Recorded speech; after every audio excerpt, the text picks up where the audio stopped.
You've entered void of rules, a realm where normal constraints cease to exist. But beware, traveller, there is one rule here. You've got to hit subscribe. Seriously, it's the only rule we have.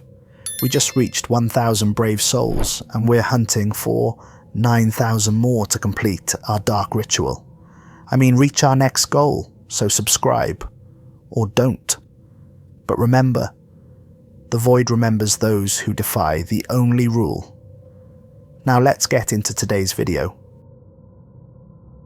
Vincent Torres pressed his face against the reinforced glass of Observation Deck 7, watching the morning sun bleed crimson across the Pacific. The water looked wrong today. Too still. Too dark. Like oil pretending to be ocean.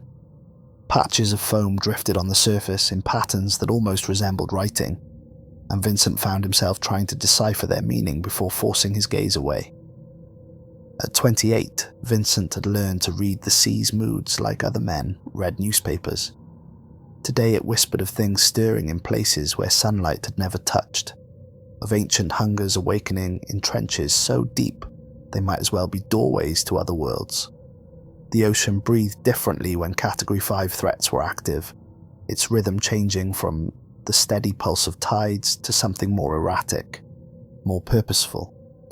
Behind him, the Pacific Research Station Omega hummed with the controlled chaos of humanity's last line of defense against the things that lived beneath the waves. The station stretched across 12 square miles of reinforced platform, a city of steel and glass that housed over 3,000 personnel.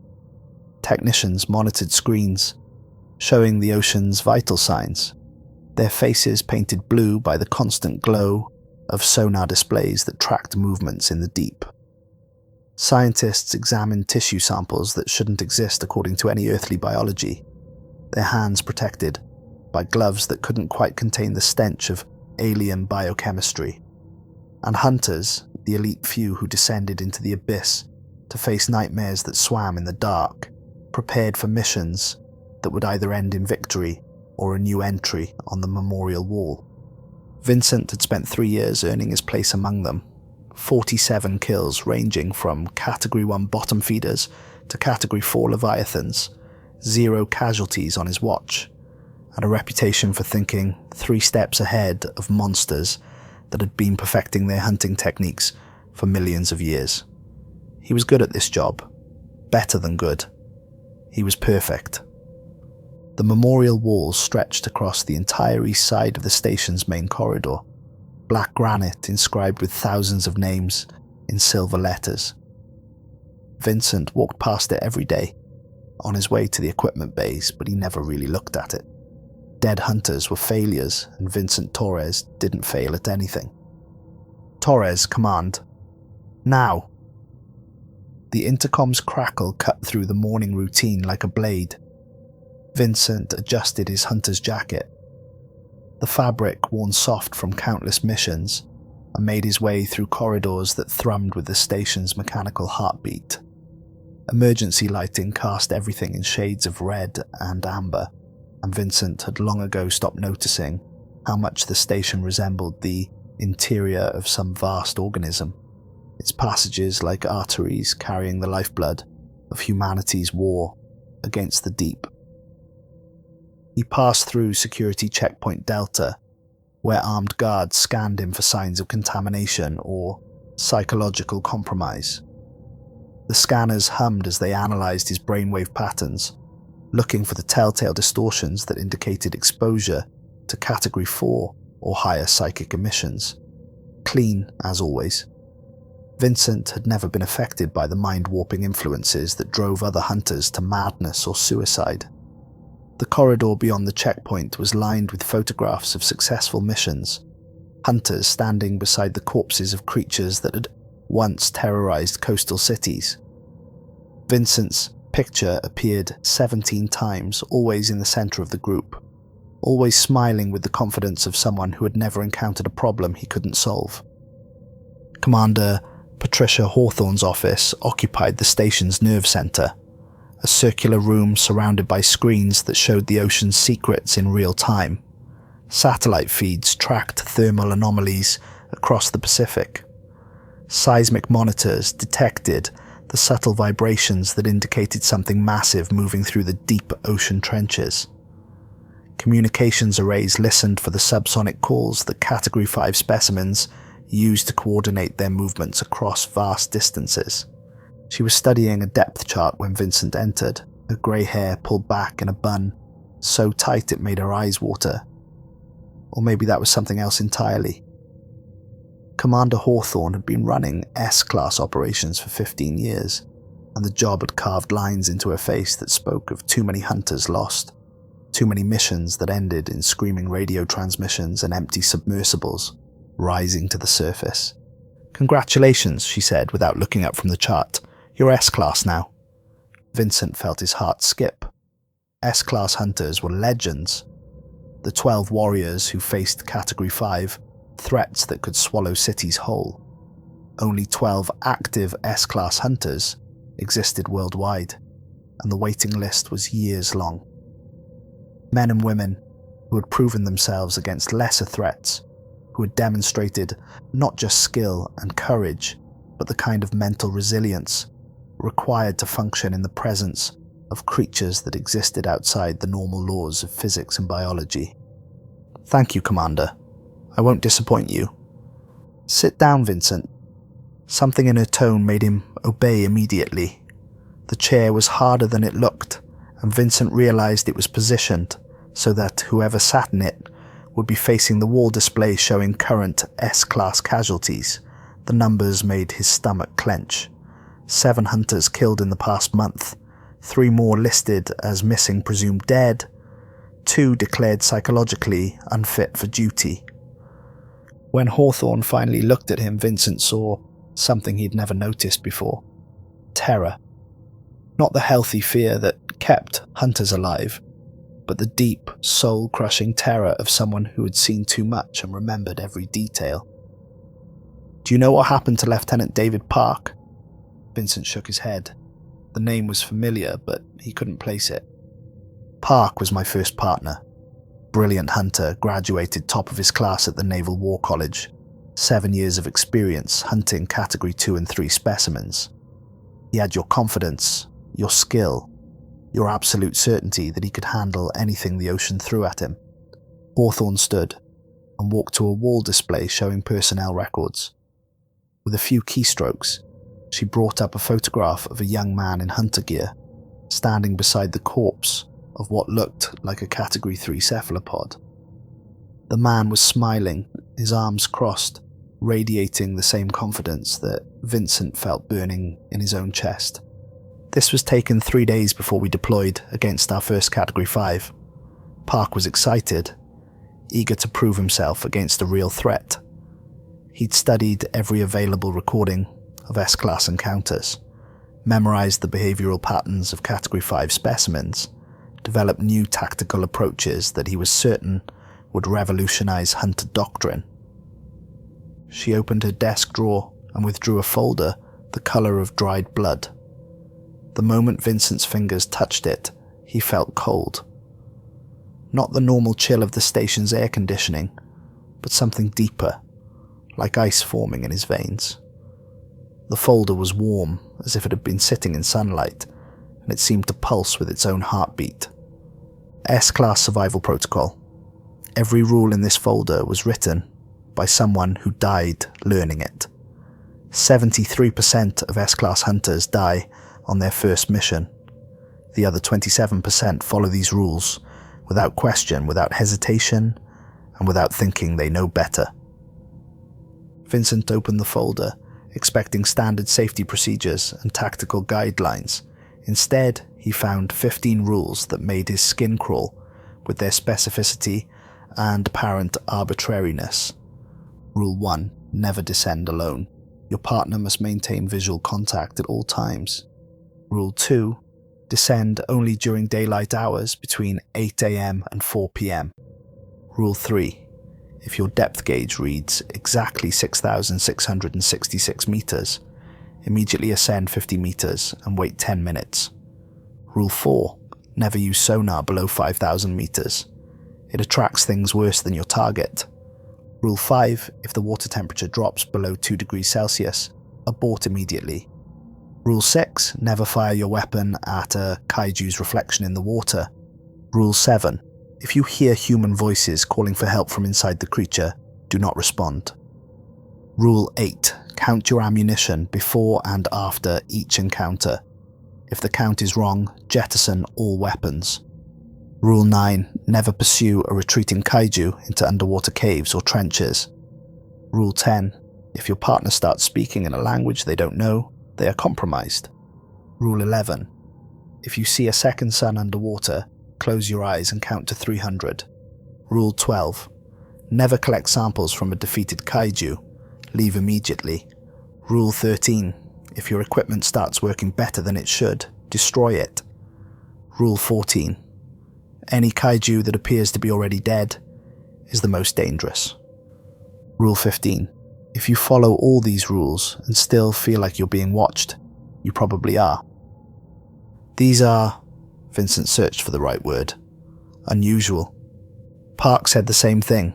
He thought Rule 7 was a superstitious nonsense, the kind of folklore that develops around dangerous jobs when people don't understand the real risks they face. He was wrong. Hawthorne returned to her desk and activated a holographic display. The image that appeared made Vincent's blood freeze. A human figure lying on a medical examination table, but something was fundamentally wrong with it. The body had the right shape, the right proportions, but it was clearly empty. The skin sagged in places where organs should have provided structure, and the chest rose and fell with breathing that should have been impossible. We found Park 3 days after our encounter with a Category 5 specimen designated the Choir. He was in the observation chamber of his submersible, completely hollow. No organs, no blood, no bones, just skin and muscle tissue holding the shape of a man. But he was still breathing, Vincent, still trying to speak. Hawthorne's hands trembled as she manipulated the display, zooming in on the figure's face. Park's eyes were open, staring at something beyond the camera's range, and his mouth moved in a constant, silent rhythm. The medical team said it was impossible. No human could survive with everything inside them removed, but Park kept moving his mouth, and when we got close enough to hear, she paused, her voice dropping to a whisper. Only seawater came out, gallons of it pouring from his mouth and nose like he was a broken fountain. He drowned on dry land, and his last words, when we finally managed to understand them through all that water, were, "I should have listened to the voices." Vincent stared at the hologram, trying to process what he was seeing. How is that possible? Category 5 specimens don't follow the rules of biology as we understand them. They're not just large predators, Vincent. They're something else entirely. Something that uses our own preconceptions about what's possible against us. Park thought he understood what he was fighting. He was wrong, and that mistake cost him everything. The hologram disappeared, leaving only the memory of that impossible figure burned into Vincent's retinas. What's my assignment? Leviathan's bride. Category 5, been dormant in the Mariana Trench for 6 months. Seismic activity over the past weeks suggests it's beginning to stir. Long-range sonar has detected movement at depths that should be geologically impossible, and we've lost contact with 3 research submersibles that were monitoring the area. Hawthorne brought up a new display showing sonar readings from the Mariana Trench. The images were barely recognizable as anything natural, vast shapes moving through water that registered as both liquid and solid, thermal signatures that indicated biological activity at temperatures that should have been instantly lethal. You'll be partnered with Elena Vasquez. The name hit Vincent like a physical blow. Elena Vasquez was a legend among S-Class Hunters. 15 successful missions over 8 years, 0 partner casualties, and a reputation for absolute adherence to protocol that bordered on obsessive-compulsive disorder. She was also known for the scars that covered her hands. intricate patterns of white lines that looked almost decorative until you realized they were evidence of trauma so severe it should have been fatal. When do we deploy? Tomorrow morning, 0800 hours. Vincent. Hawthorne's voice carried the weight of every hunter she'd sent to their death. These rules aren't suggestions. They're not guidelines or best practices or recommendations. They're the difference between coming home and becoming another name on the memorial wall. Park thought he was smart enough to improvise. He thought his training and experience gave him the right to make judgment calls about which rules were important and which were outdated superstition. He was wrong. She stood and walked to the window, looking out at the ocean that stretched endlessly towards the horizon. Every rule in that folder was written by someone who died learning it. Rule 1 exists because Hunter Team Alpha descended separately and was picked off one by something that could mimic their voices perfectly. Rule 2 exists because night deployments result in a 94% casualty rate for reasons we don't understand. Rule 3 exists because that specific depth measurement appears to trigger some kind of spatial anomaly that traps hunters in a descending loop. Vincent felt his rational mind rebelling against the implications. Commander, surely there are logical explanations for these incidents. Environmental factors, equipment malfunctions, psychological stress. Rule 7, Hawthorne interrupted, exists because Category 5 specimens can perfectly replicate human voices, including the voices of people they've never encountered. They use the dying screams of their victims as lures, playing them back months or years later to attract new prey. The voices Park heard weren't calling for help, Vincent. They were bait, and he took it. That night, Vincent sat in his quarters reading through the protocol again and again. His room was Spartan by choice: a bed, a desk, a single chair, and a wall display showing his mission record. No personal items, no photographs, nothing that might distract him from the job at hand. He'd always prided himself on his focus, his ability to compartmentalize fear and doubt in favor of cold analysis. But the rules defied analysis. Each one seemed more insane than the last, written by people who had apparently encountered situations that violated every law of physics and biology he understood. Rule 3 particularly bothered him. Why that specific depth? Why exactly 10 minutes? It felt like superstition, like the kind of folklore that developed around dangerous jobs when people didn't understand the real risks they faced. He activated his wall display and began researching previous S-Class missions, looking for patterns that might explain the seemingly arbitrary restrictions. What he found made his blood run cold. Mission Report 1247 Alpha. Hunter Team Charlie descended to 6,666 meters while pursuing a Category 4 specimen. Radio contact was lost immediately. Search teams found their submersible 3 weeks later, still transmitting their descent readings. Depth gauge showed 14,847 meters and still counting down, despite the fact that ocean floor at that location was confirmed to be at 6,892 meters. Mission Report 1305 Delta, Hunter Elena Vasquez and partner John Morrison engaged Category 5 specimen at 5,200 meters. Morrison activated sonar array against protocol. Subsequent analysis of recovered audio logs indicates that the sonar return created a feedback pattern that interfaced directly with Morrison's nervous system. Morrison was found still operating his control station despite the fact that his hands had been fused to the control surfaces by some kind of bioelectric process. Mission Report 1398 Gamma. Hunter Patricia Hawthorne and partner David Park engaged Category 5 specimen designated the Choir. Park responded to distress calls, apparently originating from inside the creature. Post-mission medical examination revealed complete removal of all internal organs, while subject remained conscious and mobile. Vincent closed the files and tried to sleep, but his dreams were filled with dark water and voices calling his name from impossible distances. He dreamed of descending through ocean that became progressively less like water and more like something alive, something that was digesting him even as he swam through it. Dawn came grey and angry, with waves that crashed against the station's hull, like fists demanding entry. Vincent made his way to the cafeteria, where hunters gathered before missions to share what might be their last meal together. The conversation was muted, professional, but Vincent caught fragments that made his skin crawl. Found him 3 days later, still trying to collect samples. Equipment was working perfectly. That was the problem. Never fire at the reflection, no matter how real it looks.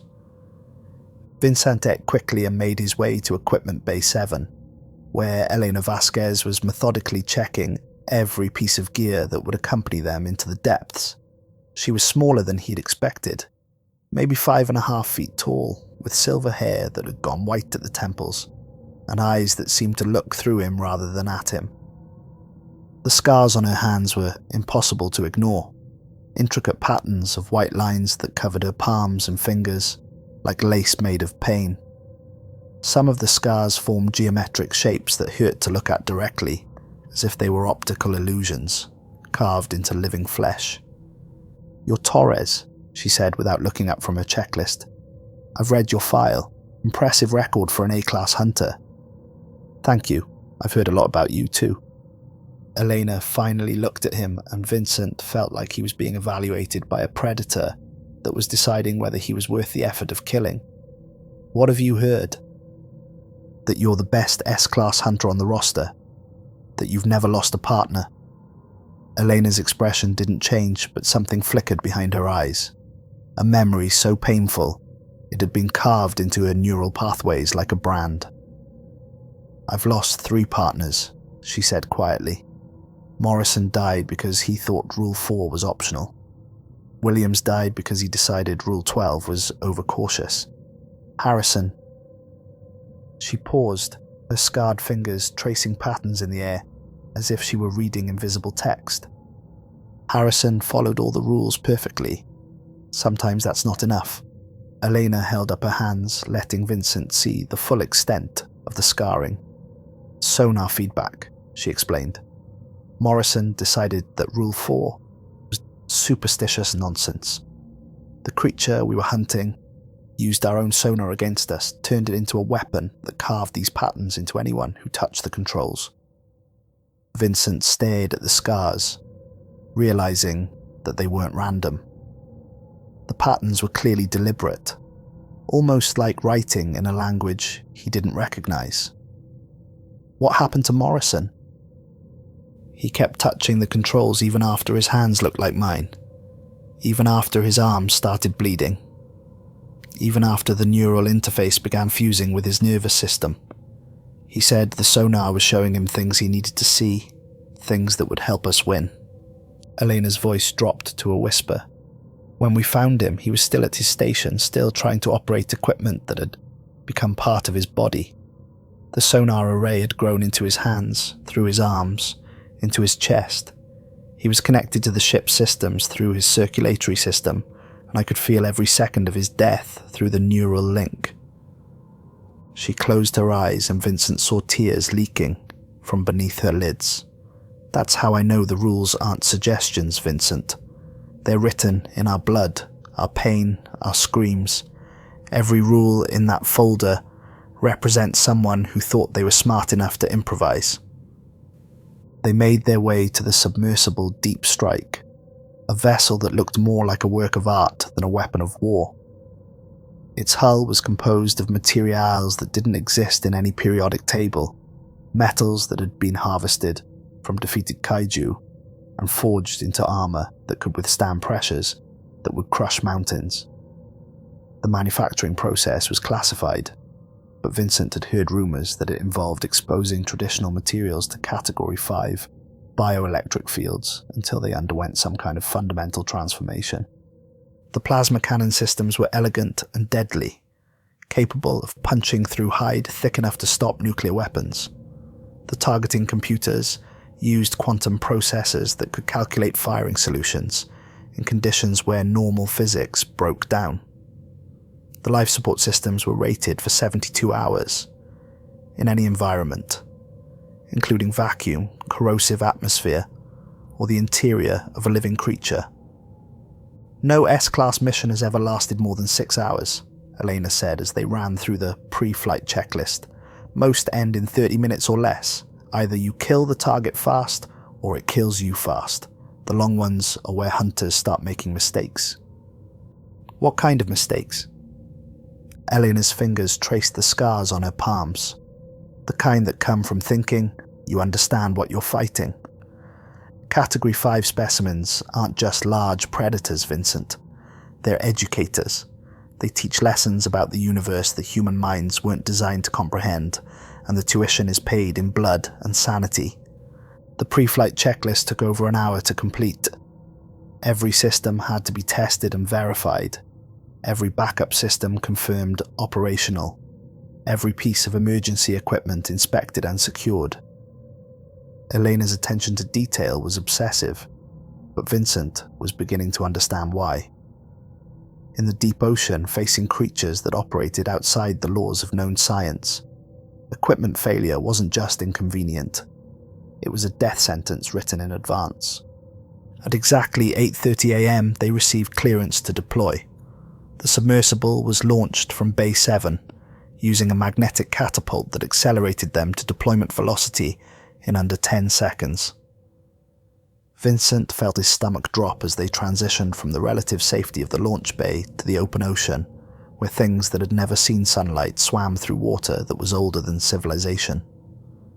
The first 1,000 meters passed quickly, sunlight fading from gold to blue to deep purple as they descended through layers of ocean that most humans would never see. Schools of fish moved in formations that seemed almost military in their precision, and Vincent found himself wondering if they were fleeing from something or responding to commands from an intelligence vast enough to coordinate their movements across thousands of square miles. 1,000 meters, Elena announced, her voice steady and professional. Temperature 6 degrees Celsius, no contact on passive sensors. Vincent watched the depth gauge as they passed through the twilight zone, where bioluminescent creatures drifted like living stars against the growing darkness.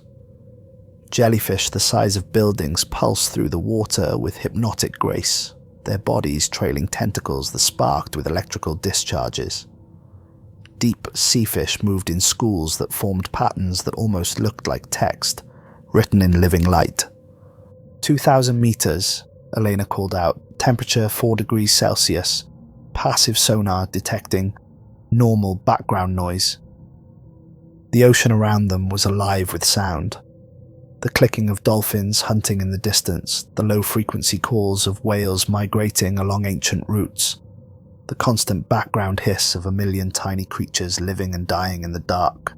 But underneath it all, Vincent thought he could hear something else, a rhythm so deep and slow, it was almost subsonic, like the heartbeat of something impossibly large. Elena, are you picking up that rhythm? It sounds like... Don't listen to it, she interrupted, her voice sharp with alarm. Background audio can be compromised at any depth. Focus on your instruments. Vincent forced himself to concentrate on the readouts, but the rhythm was still there, just at the edge of his hearing. It was hypnotic, soothing, and part of him wanted to adjust the audio filters to hear it more clearly. 3,000 meters, Elena announced. Temperature 3 degrees Celsius, beginning deep water protocol. The pressure outside was now sufficient to crush an unprotected human body in milliseconds, but their submersible was designed to operate at depths that would challenge the structural integrity of most surface ships. The hull made occasional groaning sounds as it adjusted to the increasing pressure, but the engineering was solid. Vincent had complete confidence in their equipment. That confidence lasted until they reached 5,000 meters. 5,000 meters, Elena called out, and Vincent saw her tense as she checked her instruments. Temperature 2.8 degrees Celsius. Vincent, Do not touch the sonar controls. I wasn't planning to, but Rule 4 exists for a reason. At this depth, sonar doesn't just detect objects, it creates them. The sound waves interact with things that exist in spaces between normal matter, and they respond to artificial stimuli by manifesting in our reality. Vincent looked at the sonar controls, which were clearly marked with warning labels and covered by a protective shield that required 2 keys to unlock. What kind of things? Things that were never alive but aren't quite dead. Things that exist in mathematical spaces that intersect with our physical reality only under specific conditions. Morrison found out what they were, and the knowledge killed him. At 5,200 meters, Vincent reached for the sonar controls, without thinking, his hand moving almost of its own accord. Elena's scarred hand clamped down on his wrist with surprising strength, and he felt an electric shock run through his arm where her damaged nerves touched his skin. "Rule 4, she said simply. "Trust me on this one." Vincent looked at her hands, at the intricate patterns of pain carved into her flesh, and nodded. Understood. They continued their descent in silence, the only sounds the hum of the engines and the occasional creak of the hull, adjusting to pressure that would liquefy human bone. At 6,000 meters, Vincent noticed that Eleanor was checking their depth gauge obsessively, her eyes never leaving the display for more than a few seconds. "Elena, about Rule 3. "Don't ask," she said without looking away from the gauge. "Just understand that if we hit exactly 6,666 meters, we ascend immediately and wait exactly 10 minutes. No exceptions, no delays, no questions." "But why that specific?" "Because I've seen what happens to hunters who ignore that rule. They keep descending, Vincent, forever. Their depth gauges keep counting down. 6,667, 6,668, 6,669, and we lose contact. Search teams find their submersibles months later, still broadcasting their position, still sinking through ocean floor that should be solid rock." Vincent felt his throat tighten. "That's impossible." "Rule 15, Elena said quietly. "If you follow all the rules and still feel like you're being watched, you probably are. The ocean isn't just water, Vincent. It's something else wearing water's disguise, and it's been studying us for far longer than we've been studying it." At 6,500 meters, Vincent began to understand what she meant. The water outside their viewport was still water, but it moved wrong. Currents flowed in directions that defied the laws of fluid dynamics, creating patterns that looked almost like writing. Temperature gradients formed geometric shapes that persisted far longer than thermodynamics should have allowed. 6,660 meters, Elena called out, her voice tight with tension. "Depth nominal. No anomalous readings." Vincent watched the depth gauge climb. 6,661, 6,662, 6,663, 6,664, 6,665. The gauge stopped at 6,665 and held steady for exactly 30 seconds. Then it jumped to 6,667, skipping the number that should have triggered Rule 3. "Did you see that?" Vincent asked. Elena's face was pale, but she nodded. "The ocean is learning. It's adapting to our rules, finding ways around them. That's why we keep losing hunters. The things we're fighting are smarter than we are." At 7,000 meters, the water outside began to shimmer, and Vincent heard something that made his blood freeze. Singing. The melody was hauntingly beautiful, wordless but somehow familiar, as if he'd heard it in dreams he couldn't remember. It seemed to come from everywhere and nowhere, carried by currents that had never known sunlight. Harmonies built on harmonies until it sounded like a choir of angels drowning in slow motion. "Do you hear that?" he whispered. Elena's face went pale as bone. "It's starting," she said. The target is active. The singing grew louder, more complex, and Vincent felt drawn to it with an intensity that was almost sexual. He wanted to understand the words that seemed just beyond the edge of comprehension, wanted to add his voice to the chorus that promised answers to questions he'd never thought to ask. "Elena, we need to respond to that. Someone's in trouble." "Rule 7, she said, her voice barely audible. "If you hear human voices calling for help from inside the creature, do not respond." "But it's not coming from inside anything. It's all around us." Eleanor checked the temperature gauge and cursed. 2.1 degrees and dropping. We're at the edge of Rule 5. Vincent looked at his own instruments and felt his heart skip. The temperature was dropping fast. 2.0 degrees. 1.9, 1.8. At 2 degrees exactly, they were supposed to abort immediately, but they were so close to their target, so close to completing the mission that would establish his reputation as an S-Class Hunter. "Elena, we can handle a little cold. Our suits are rated for—" "Rule 5 isn't about the cold," she interrupted. "It's about what the cold means. Temperature drops like this indicate the presence of something that absorbs thermal energy for metabolic processes. Something that feeds on heat, on life, on the chemical reactions that keep us alive. 1.7 degrees, 1.6 degrees, 1.5 degrees. We need to abort," Elena said, reaching for the emergency ascent controls. Vincent caught her hand, feeling the ridges and valleys of her scars against his palm. "Wait, we're almost there. Look." The Mariana Trench opened beneath them like a wound in the world itself. Their lights penetrated only a few hundred meters into the darkness, but that was enough to reveal movement in the depths, something vast and ancient stirring in its sleep.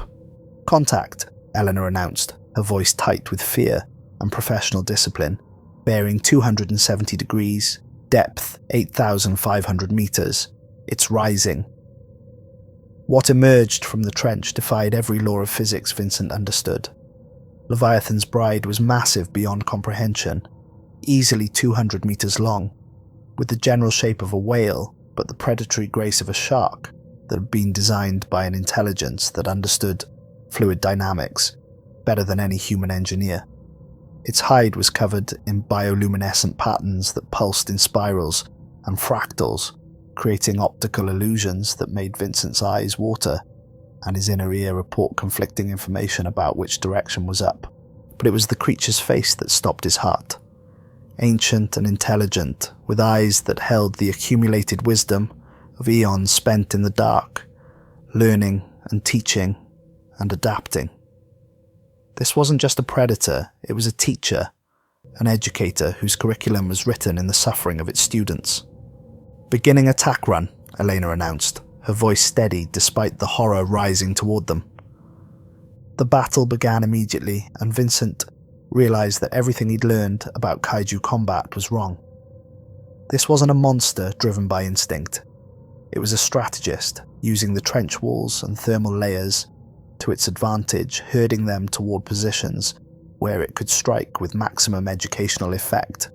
Elena piloted with inhuman skill, dancing around attacks that would have vaporized their submersible. But Vincent could see the strain on her face, the way her scarred hands gripped the controls, as if they were the only things keeping her anchored to sanity. She'd fought creatures like this before, and she knew exactly how intelligent they were. Vincent prepared the plasma cannon systems, his hands moving through procedures he'd practiced thousands of times. The targeting computer came online, painting the creature with laser designators that would guide their weapons to vulnerable points. 12 charges loaded, he announced, following Rule 8 to the letter. The creature's blood glowed as it seeped into the water, creating patterns of light that were almost hypnotic. Vincent found himself aiming at what looked like the kaiju's flank, but Elena knocked his hand away from the firing controls. "Rule 6, she said. "That's its reflection in the trench wall. Fire at that and you'll hit yourself." Vincent looked more carefully and saw that she was right. The creature's bioluminescence was creating mirror-like patches on the surrounding rock face, and his targeting computer had locked onto the reflection instead of the original. He adjusted his aim and fired, the plasma bolt striking the creature's actual hide and burning through layers of blubber and muscle. Leviathan's bride screamed, a sound that travelled through water and bone and soul, resonating at frequencies that human ears weren't designed to process. And underneath that scream, Vincent heard something that made his heart break. Children's voices crying and pleading for help from somewhere inside the massive creature.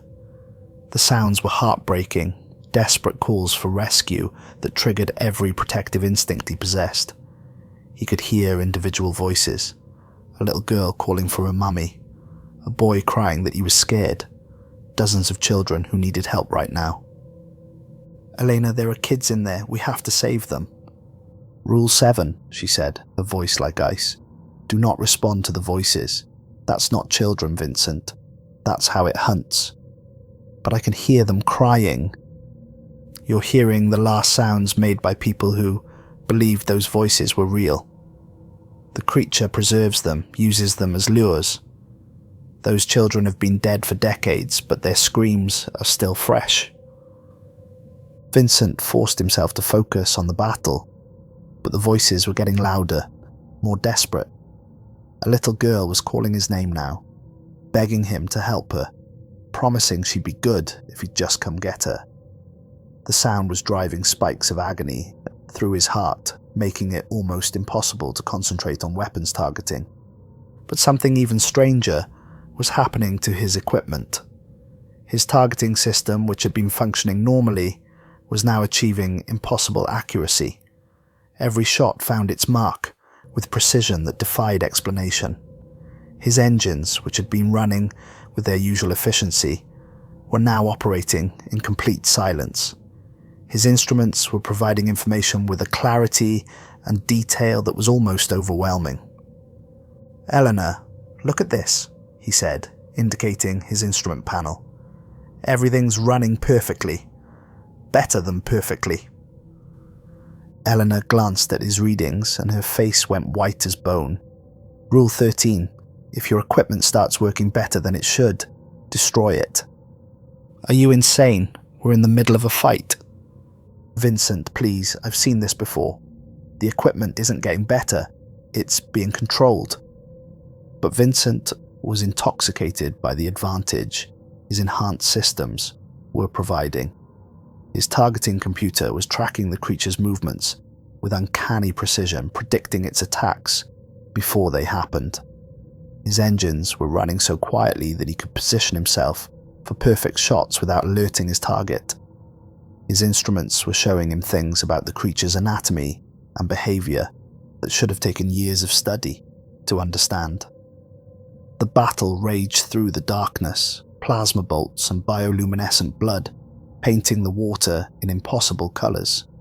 Vincent's enhanced systems allowed him to land hit after hit, each bolt finding vulnerable spots with surgical precision. His ammunition counter showed 12 charges remaining, despite the fact that he'd fired at least 20 shots. His fuel gauge indicated full tanks, even though they'd been running at combat power for over an hour. Leviathan's bride's movements grew sluggish, its light patterns dimming as it lost blood and energy. But even as it weakened, the creature continued to call out with the voices of children, begging Vincent to save them, promising him rewards beyond imagination if he'd just come closer.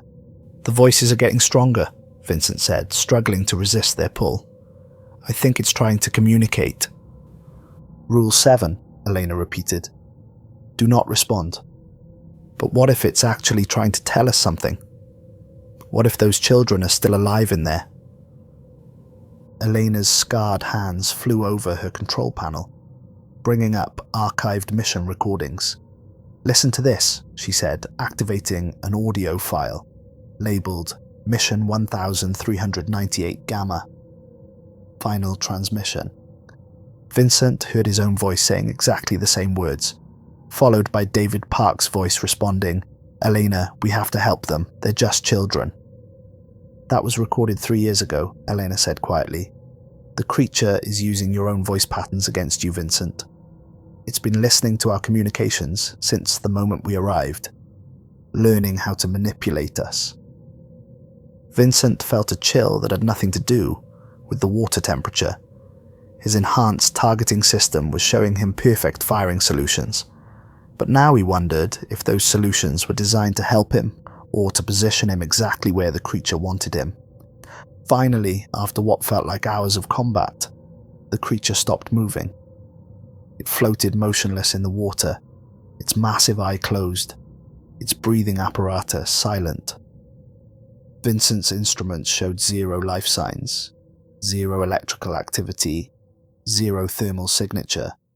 According to every sensor he had, Leviathan's bride was completely dead. "Target eliminated," he announced, feeling a surge of triumph that was almost sexual in its intensity, preparing for confirmation and assent. But Elena was studying her sensors with growing alarm, cross-referencing her readings with archived data from previous encounters. "Vincent, something's wrong. The creature's bio-readings are too stable, too perfect." "What do you mean?" "Rule 14. Any kaiju that appears to be already dead is the most dangerous." Vincent looked at his targeting display, which showed the creature in perfect detail. Every system indicated that Leviathan's bride was deceased. Brain activity 0, heart rate non-existent, no electrical activity anywhere in its massive form. His enhanced equipment was giving him information with impossible clarity and precision, showing him details about the creature's internal structure that should have required invasive scanning to obtain. "Elena, my systems are reading it as completely dead.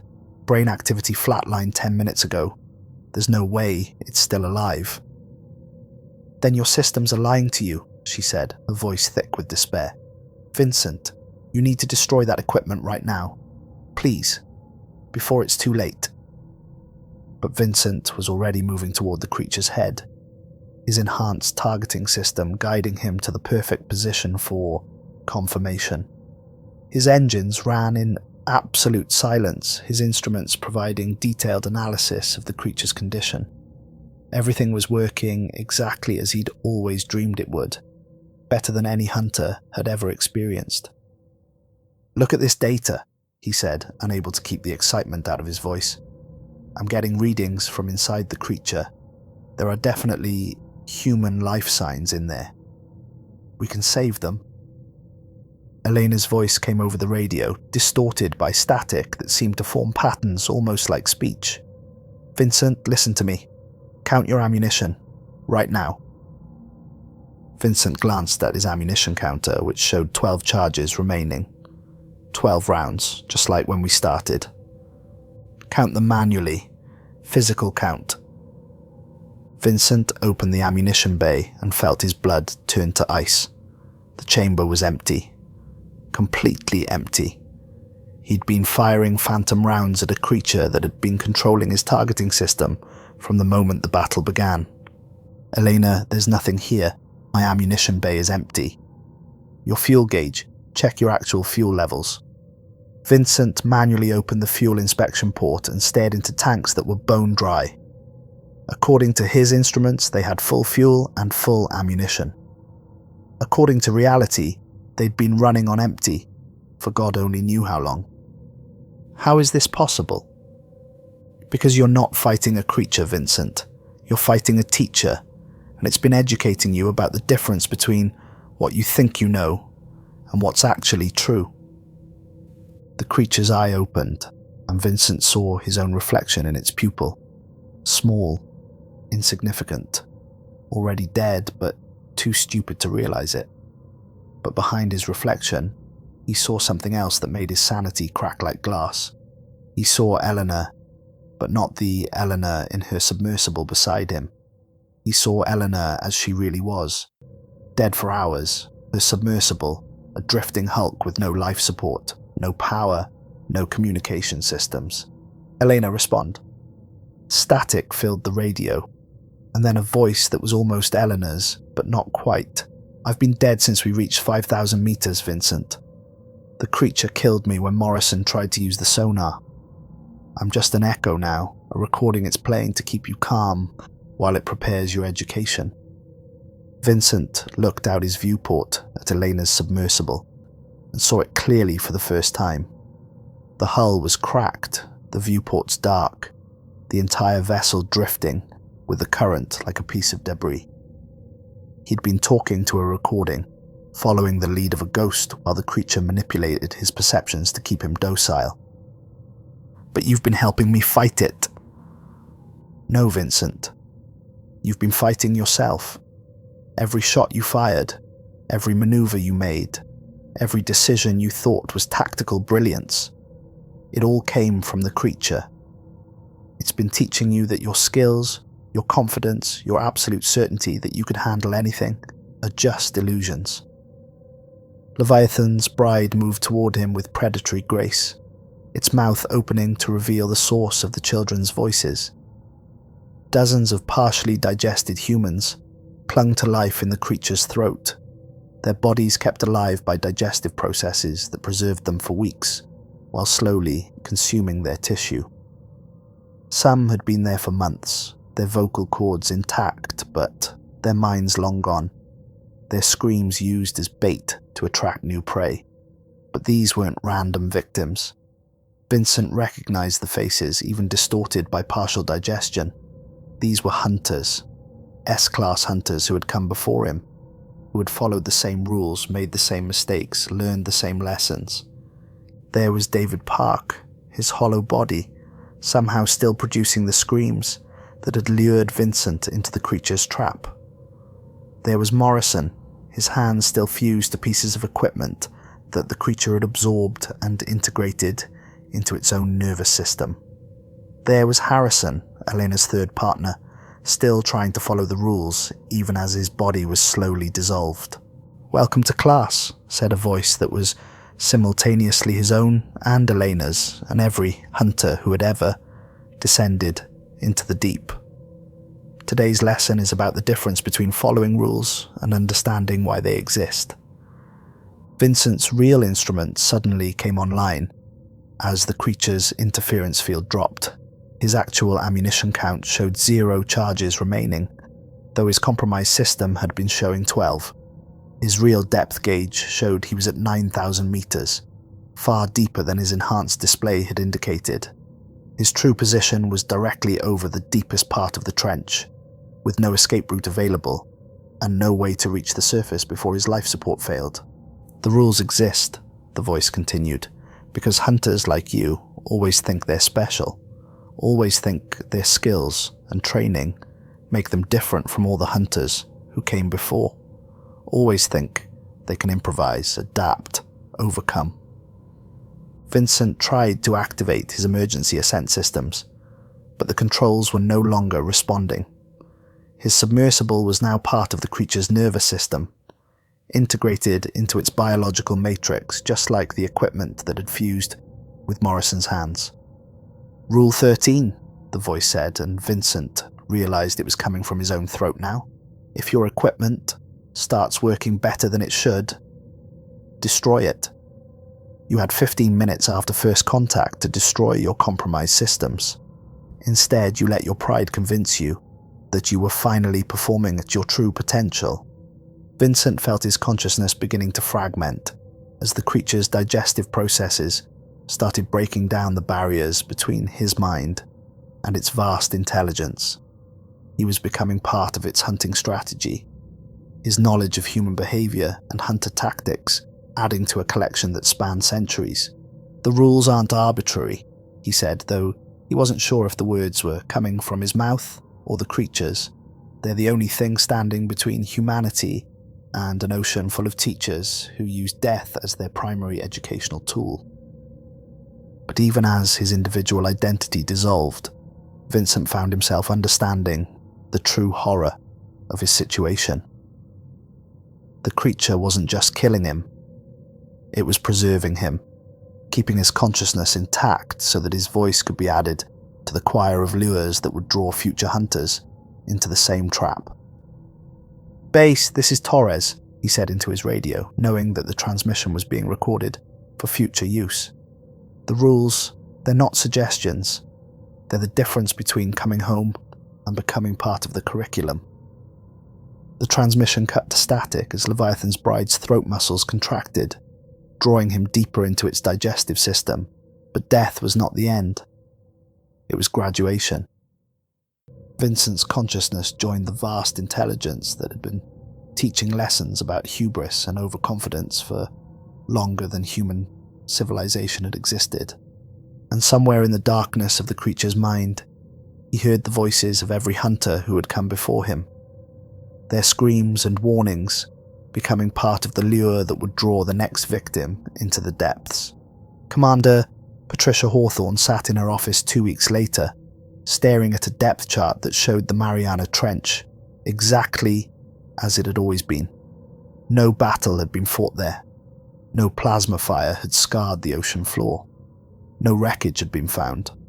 Vincent Torres and Elena Vasquez had simply vanished, along with their submersible, as if they had never existed at all. But the recording had arrived 3 days ago, transmitted on frequencies that no human equipment could generate. Vincent's voice calm and professional, delivering his final report with the kind of clarity that only came from perfect understanding. She was adding a new entry to the S-Class survival protocol when a knock at her door interrupted her thoughts. A young woman entered, her uniform crisp, her eyes bright with the kind of confidence that Hawthorne had once possessed. "Commander, I'm Jessica Kim. I'm here for my S-Class briefing." Hawthorne looked at the young hunter and saw herself 20 years ago before she'd learned that the ocean's monsters were not just alien predators but something far worse. They were teachers, educators who used human suffering as their curriculum and death as their final examination. She opened her drawer and withdrew a blood-red folder, now containing 16 rules instead of 15. Rule 16 was simple. If your partner dies during a mission and you have no memory of how it happened, you are no longer fit for S-Class duty. These rules were written by people who died learning them, she said, sliding the folder across the desk. 73% of S-Class hunters die on their first mission. The other 27% follow these rules, without question, without hesitation, and without thinking they know better.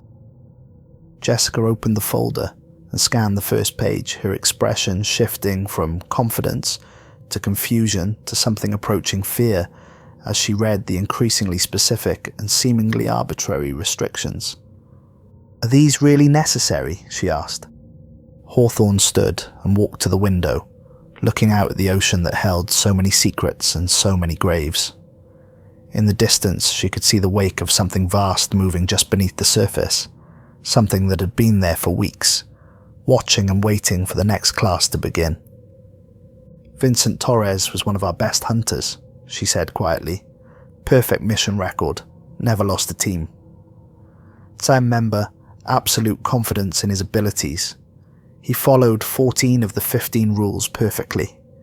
He died because he thought he was smarter than Rule 13. She turned back to Jessica, and for a moment, the young hunter saw something in her commander's eyes that made her blood freeze.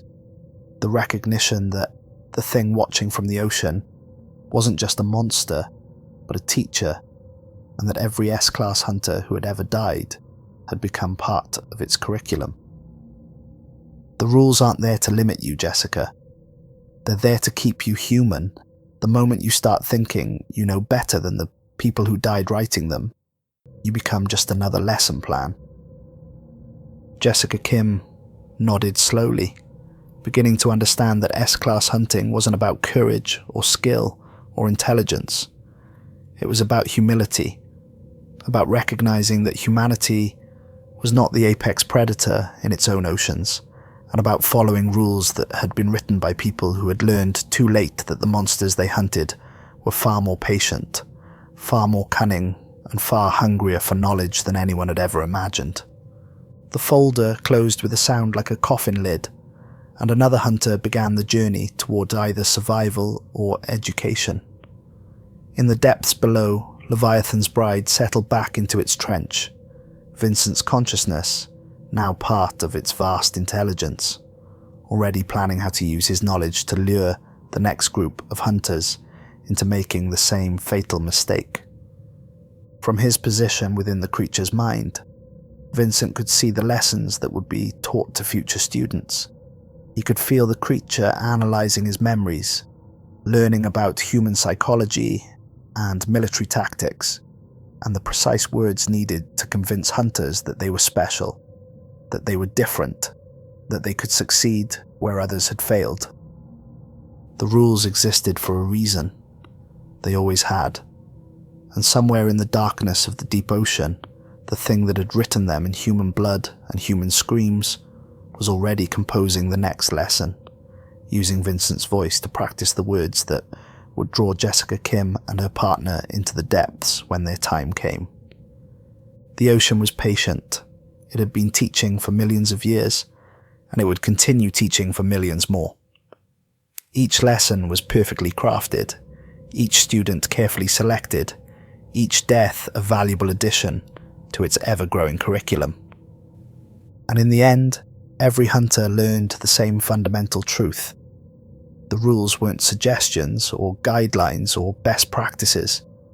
They were the difference between life and becoming part of something vast and ancient and hungry, something that used human suffering as its textbook and human screams as its lesson plans. The rules existed for a reason. They always had, and they always would.